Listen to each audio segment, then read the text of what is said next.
Hello. Hi, my name is MAKASY, and hopefully you've been enjoying this video of me explaining all of the illustration on my jacket. I have put off so many Ragowan's product in order to do this video. To be honest, I don't really care if the number of views are lower than Rick's. I don't care if people are watching or not. I love this jacket. I love explaining this. I love writing it, filming it, editing it.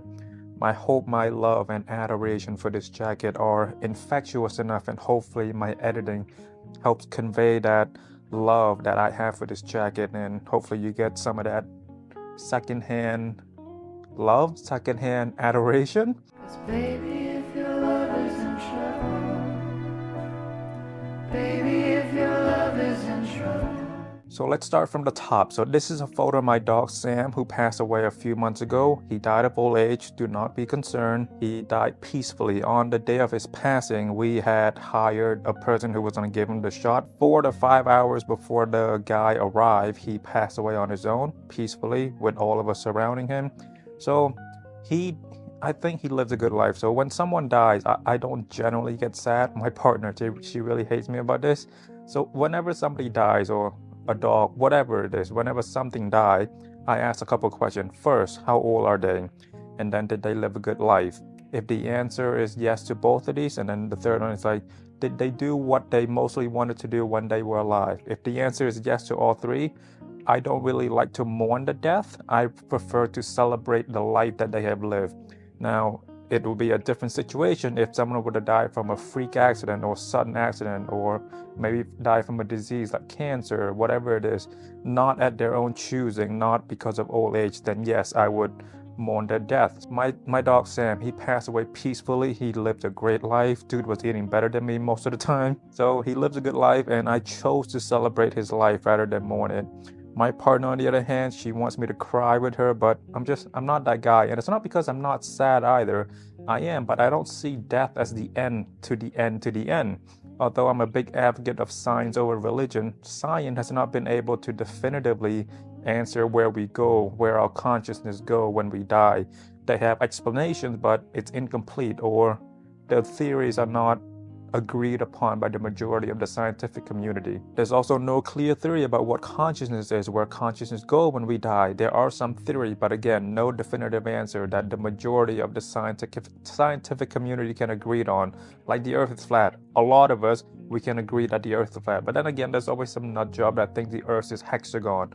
Like those losers. Anyway, but consciousness, there's no definitive answer or theory, so we can look towards religion. Religion can give you a definitive answer, but you have to take a leap of faith. If Christianity is true, we meet Jesus, we go to heaven or hell. If Buddhism is true, we get our life replayed before us, and then a lot of judges let us know who we can be reborn as and what we can be reborn as. And then we go on this ride again and again and again until we reach nirvana. Maybe the Egyptians are right. Maybe when we die, we get our heart weighted against a feather. In the Islam religion, our souls enter barzakh until the day of judgment, get questioned by 2 angels, we go to heaven or hell.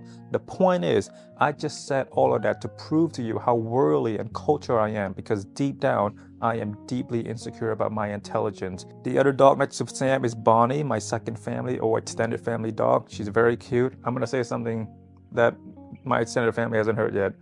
Before I met Bonnie, I thought pugs were ugly, but when I meet her, like when I met her, there's a beauty to her. There's a beauty to her appearances, the behavior. She's very adorable. I've changed my tunes on pugs ever since I met Bonnie. Similar to dogs, prior to getting Sam, I was bitten as a kid by a dog, so I never had a good opinion about dogs until Sam came into our life, and then he completely changed my opinion. Because prior to getting Sam, I was like, why do people love their dogs so much? But then when I got Sam, I realized, if anybody ever hurt Sam, I will kill that person. The next illustration, before sunrise. This is the scene from the cafe that I forced my partner to go with me when we went to Vienna. Unfortunately, they were closed, so we can only see it from the outside. I will live in Munich one day, soon anyway. Maybe we can take a weekend trip to Vienna just to see what the coffee is like, see what the food tastes like. Okay, with the Bode illustration, I just wish they did more than sketched it out. I wish they colored it in. I wish they colored the couch in, because it's very distinct. If you don't have an hour or something to watch the movie, just search this clip up online. Search before sunrise cafe telephone scene. Here's how much I love that movie. My wife and I have talked it over already, and we agreed that we're gonna name our daughter. If we only have one daughter, we're gonna name her Celine. If we have two, we can maybe name the second one Celine. So it's a bit hard, but even if we have a boy, I'm still gonna name them Celine, similar to how people name their daughter Joey. You know, we can do it. It just, the character of Julie Delphi Celine, the character is so smart. She's well written. She's not a damsel in distress. She has her own motive. She has a personality, a character arc. She has her belief. She has her likes and dislikes. I don't want to get too much into it. The character is amazing. Just please give that movie a watch. Next up, we have this beautiful, beautiful motorcycle. So I sent Bode this image as a reference, and Bode and the team put their own whimsical twist to it. The motorcycle is a bit more cartoonish looking while also retaining some key features of the Honda Dream. So the reason why I put this there is that when I was young, I had this dream of skipping school with my girlfriend that I didn't have, and we would, ride to Soria Mall. We go hang out in the arcade room on the 4th and 5th floor that I don't think is there anymore until we have to go home. Riding motorcycle through the countryside. My partner hold on to my waist as I drive.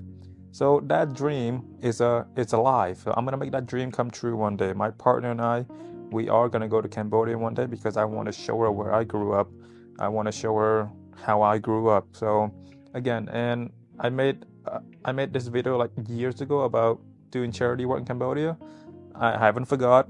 Still have all the money. Life has just been a bit busy lately, and I haven't had time to go to Cambodia, but I'm a man of my words. I will keep my end of the bargain. I will record it when I spend the money that's been donated to me wisely on people who deserve it. Next up, Iori Yagami from Kings of Fighters. He was my go-to character whenever I played Kings of Fighter. I believe the version that Cambodia had at the time that I was playing was the 97, and I played the 97 game probably around 2004, 2005. Cambodia was very lacking in terms of technology. I'm very happy that he's there. This imagery, it makes me smile whenever I look at it. It makes me smile just talking about it because that was my childhood. I left Cambodia in 2008, and I was able to go back for the first time in 2018. And I told my uncle, hey, can you take me to one of the arcades? And when he told me, dude, the government had that whole situation shut down because all the kids would skip school and do drugs there. So from a government standpoint, I understand why I had to shut it down, but I was so sad. I was looking forward to going there. I was ready to go with $100 and just buy food for everybody in the arcade because I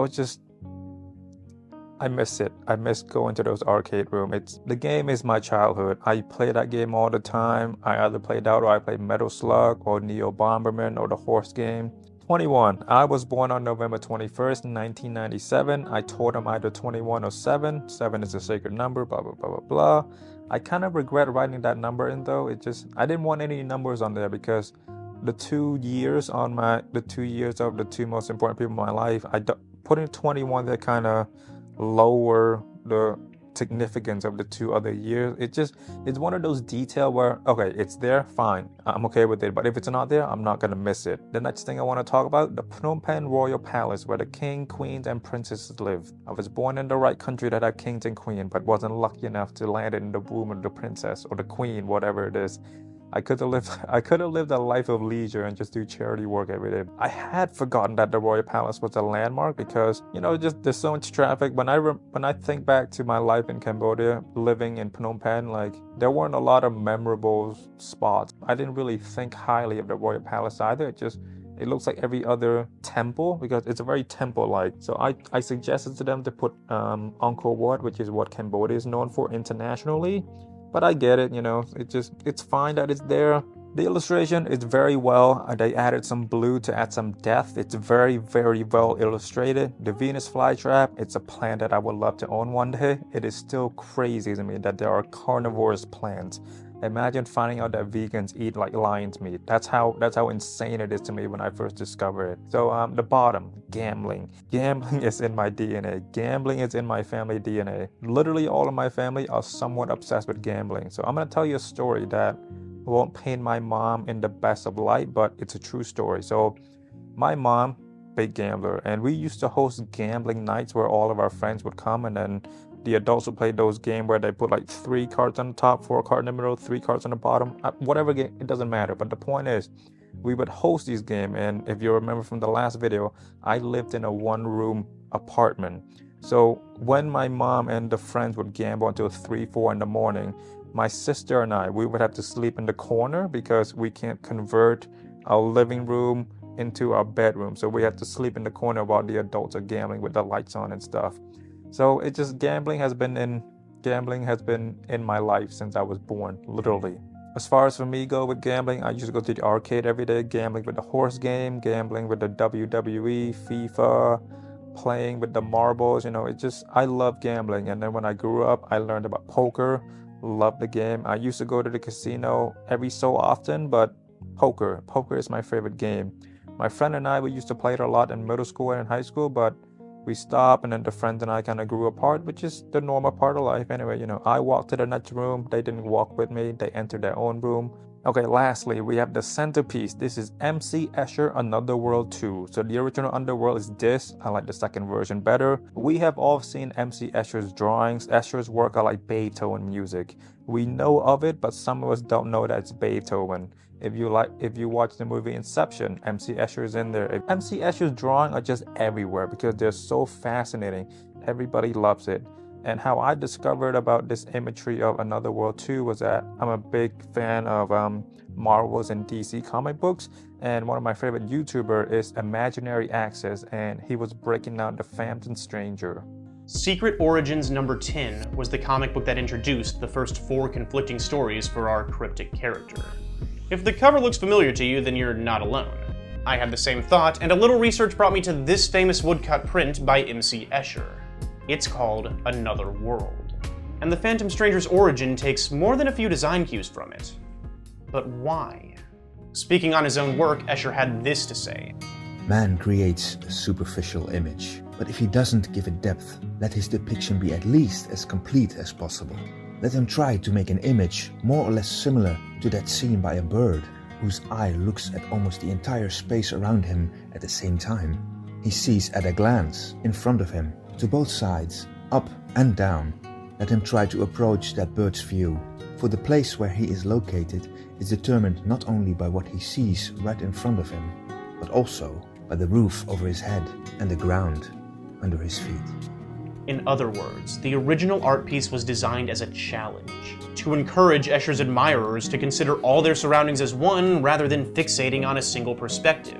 My flaw with this painting of MC Escher is that they didn't really color it in. It's just like a sketch. I think had they colored it in more, it would have been more 3D. It would make the jacket feel a bit more full. I think that's one of the main reasons why I think it's empty, because the centerpiece is not colored in.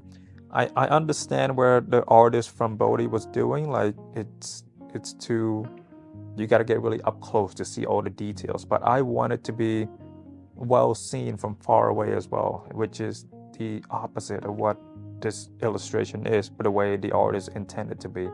It's a matter of preference. I like it, but I think more colors, more 3D-ness would have made the drawing a lot better. And that is it. That is all of the illustration of my beautiful, beautiful Bode custom senior court jacket. That is it. That is the end of this mini series of explaining all of the illustration of my beautiful, beautiful Bode custom senior court jacket. I will see you next week in the review or questionnaire, whatever it is. See you next week. My name is MAKASY. Bye-bye.